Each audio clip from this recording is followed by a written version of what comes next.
After the events of Captain America the Winter Soldier and Avengers Age of Ultron, pressure is mounting on Captain America and the Avengers to have a system installed which is headed by governments overseeing them, also known as the Sokovia Accords. This results in differing ideologies between Captain America and Iron Man, thus splitting up the team into two different camps. Meanwhile, the return of the Winter Soldier only adds complications. This film shows a lot of personal struggle for our heroes.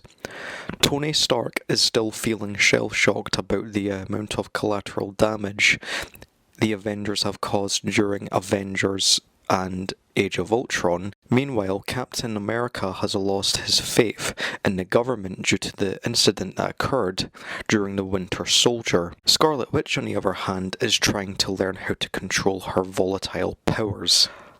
Like the Winter Soldier, this film touches on a lot of deep personal themes like revenge, redemption, the use of power, what it means to be human.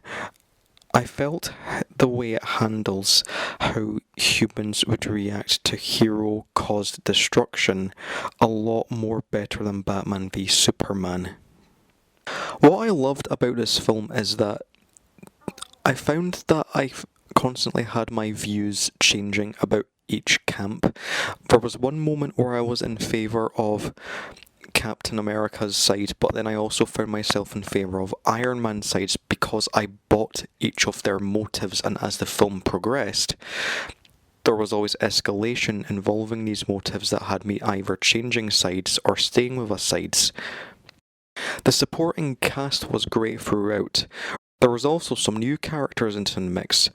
A great standout is Chadwick Boseman as Black Panther. He was seen as the neutral side of Captain America and Tony Stark. He was constantly changing sides throughout, and he steals a lot of great scenes with fantastic action scenes to go. I cannot wait to see his solo.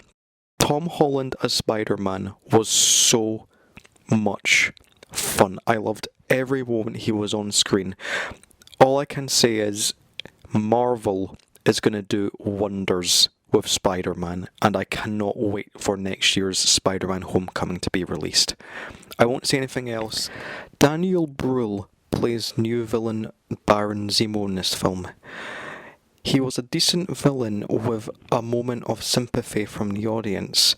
However, I overall felt he was lacking development, a problem that has been plaguing a lot of the Marvel movie villains. A problem I had with Baron Zemo is that his plan seemed to be a bit confusing and there was a lot of plot holes involved with it. Without giving away any spoilers, it felt as if his plan relied literally on chance. The action was also on top form here too. Like the Winter Soldier, there's a great use of espionage and Bourne-esque action in the earlier parts of the films. The climatic battle between the both camps was also very fun. I have a feeling a lot of people will be talking about this for a while. It had a great balance of risk, fun, and consequences. The great thing I found about this fight is these people don't want to hurt each other or kill each other, but they all have differing ideologies that they will enforce. The Russo brothers have done it again for Marvel, with a well-directed and written film. I found it to be a much better team-up movie than Avengers Age of Ultron and Batman vs Superman.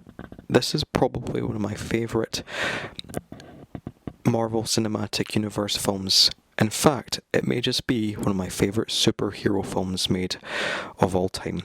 I cannot wait to see what Marvel does with the rest of Phase 3.